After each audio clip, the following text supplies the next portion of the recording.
Hi, Doug Proper here from the Guitar Specialist in New York. Welcome to our shop. Today I figured we'd make a quick video. I'm in the middle of working on this guitar. It's in for a tuner replacement and a setup, and just figured I'd share some of that information with you. You might find it interesting. It's a Blue Ridge guitar. They're nice guitars, not very expensive, but it's a nice guitar just the same. The customer was complaining about issues staying in tune. And so we figured it was time for a tuner upgrade. The old tuners were the tuners that came with the guitar, and we're going to be replacing them with Grover. It's the same style of tuners, so there's no drilling that needs to be done, with a much higher gear ratio. And what we'll do is we'll zoom in here and we'll take a quick look at what we're dealing with on the headstock. So these are the original tuners. And what we have here are the Grovers.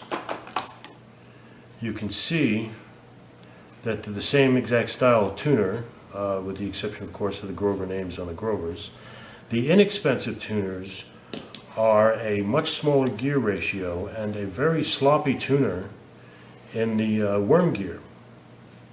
Of course, the new tuners are an upgrade from that. And if you don't, if you've heard terms like 14:1 gear ratio, 12:1 gear ratio, 18:1 gear ratio, and all of that, this is in essence exactly what that's referring to. When we refer to the gear of a tuner, or the gear ratio of a tuner, what that's typically referring to is the cog gear's ratio to one revolution of the gear against the worm gear. So if you were to count, and this is how you can find out exactly what kind of tuner you have on your guitar if you have an open gear tuner.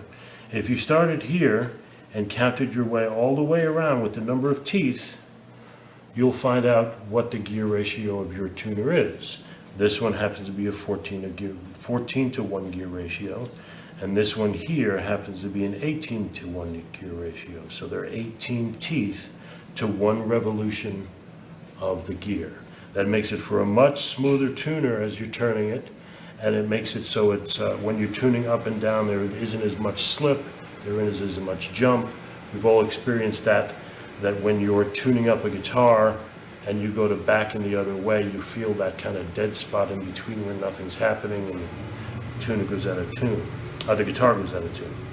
So we're going to be replacing this tuner with the Grover tuners. Now what we found in the meantime is that normally I wouldn't even bother necessarily replacing the tuner bushing if I'm just going with a tuner that's pretty much exactly the same design and exactly the same footprint, and there are no screw holes that need to be changed or anything like that.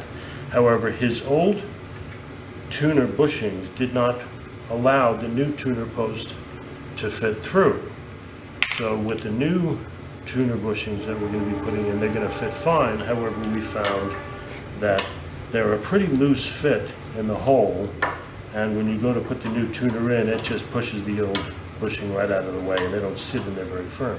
It's not that loose, but it's loose enough that I wouldn't want to give it back to the customer that way. So we're going to show you a quick way that we repair that with a little bit of cyanoacrylate glue and some accelerator. We're going to make it so that the tuner bushing fits much better. All I'm going to do is take a little bit of cyanoacrylate and brush inside the lip of the tuner hole. Just a few passes, and then a little bit of accelerator, just to let that dry real quick. Just a touch. Give it a second to dry. And we should have a tuner bushing that fits much more snug, and that's not even going in on its own. It's going to require a little bit of help. So we're just going to take a small clamp, press it in the rest of the way, and that's not going to go anywhere. It's not gluing it in, it's just making that diameter of the hole a tiny bit smaller so that they can fit in nice and snug we can get our new tuner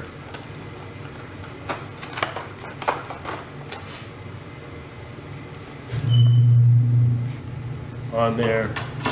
Fits through the post, we screw it in, we tune up the guitar, we're all set to go. I'm going to do the other 5 holes, get the bushings in, and then we can screw in the tuners. So, we've got all the bushings in, and all we need to do is screw in the tuners, and then we can string it up and set it up. There's no magic here, or there's no tips, we're just screwing in 6 screws. The tuner is the exact same footprint as the previous set of tuners, so we're not really doing any woodworking beyond just screwing them into the headstock.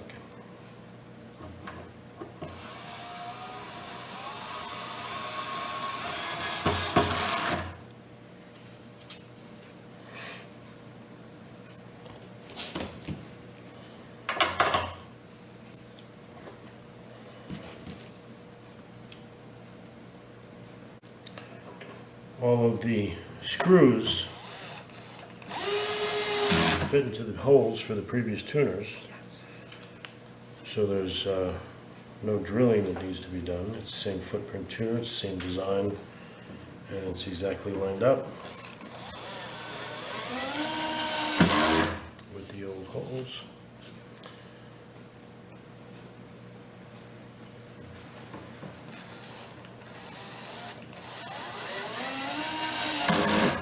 Simple as that.